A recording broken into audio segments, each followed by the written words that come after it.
And technology is so bright and shiny and new. We understand, sweetheart. Understand what?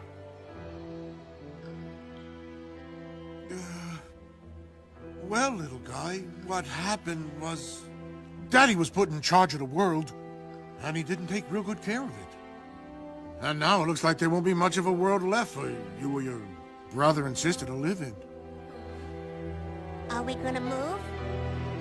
Well, no. There's no place to move to. This is the only world we got. Well, what's gonna happen to us?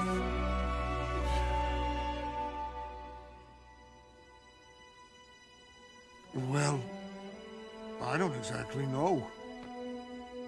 But whatever it is, nobody's gonna leave you. That's right, little guy.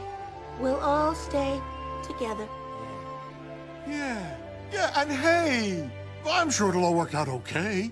Yeah. After all, dinosaurs have been on this Earth for 150 million years. And it's not like we're going to just disappear.